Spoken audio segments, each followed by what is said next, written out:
पत्रकार संघाच्या वतीने जागतिक महिला दिन ओतूरमध्ये साजरा। ग्रामपंचायतच्या साफसफाई महिला कर्मचाऱ्यांना साडी व सन्मान चिन्ह देऊन गौरवण्यात आले। जुन्नर तालुका प्रतिनिधी नयन डुमरे। नमस्कार, आपण पाहताय आवाज महाराष्ट्राचा लाईव्ह। महाराष्ट्र राज्य पत्रकार संघाच्या वतीने राज्यभर सामाजिक उपक्रम सुरू असतात। त्याच धर्तीवर जुन्नर तालुका पत्रकार संघाच्या वतीने आगळा वेगळा उपक्रम हाती घेण्यात आला। ओतूर शहरातील ग्रामपंचायतच्या महिला सफाई कामगारांना महिला जागतिक दिनानिमित्त सन्मान करण्यात आला। या कार्यक्रमाला प्रमुख उपस्थिती म्हणून नवनिर्वाचित जिल्हा परिषद सदस्य सौ डॉक्टर छाया तांबे व पंचायत समिती सदस्य श्री प्रशांत डुमरे यांची उपस्थिती लाभली।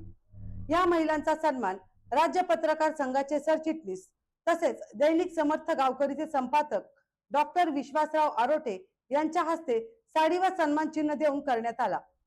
सन्मानार्थ महिलांमध्ये शोभा फाले, उज्ज्वला सोनवणे, वैशाली जाधव, माया राजेंद्र माळवे, वैशाली सरोदे, पूनम अल्लाड, अनुसया गायकवाड, साधना अवसार, मालती अलस्वार, अनिता कदम यांचा सन्मान करण्यात आला।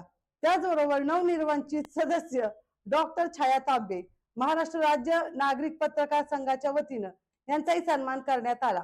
या प्रसंगी डॉक्टर विश्वासराव आरोटे यांनी मनोगत व्यक्त करताना म्हटले की आमचा पत्रकार संघ देणाऱ्यांचा संघ आहे, घेणाऱ्यांचा नाही। पत्रकार संघामध्ये गर्दीपेक्षा दर्दी हवे आहेत असेही त्यांनी बोलताना सांगितले। पत्रकार संघाच्या वतीने केलेला महिलांचा सन्मान हा प्रेरणादायी आहे।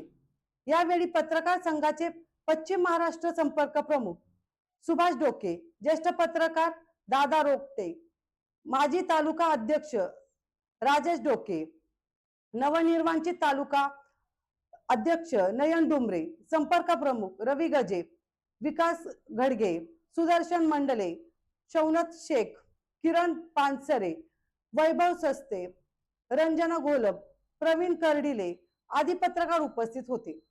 सन्मान सोहळा संपन्न झाल्यावर पत्रकार संघाची कार्यकारिणी निवड प्रक्रिया पार पडली। त्यामध्ये जिल्हा प्रसिद्ध प्रमुख म्हणून राजेश डोके तर महिला तालुका अध्यक्ष पदी सौ रंजना घोलप, तालुका संपर्क प्रमुख पदी पुन्हा रवी गजे यांची नियुक्ती करण्यात आली। तालुका उपाध्यक्ष पदी शौकत शेख, तालुका सचिव पदी सुदर्शन मंडले, तालुका संघटक पदी वैभव सस्ते यांची निवड करण्यात आली। कार्यक्रमाचे सूत्रसंचालन पत्रकार रंजना घोलप यांनी केले तर उपस्थित मान्यवरांचे आभार रवी गजे यांनी मानले।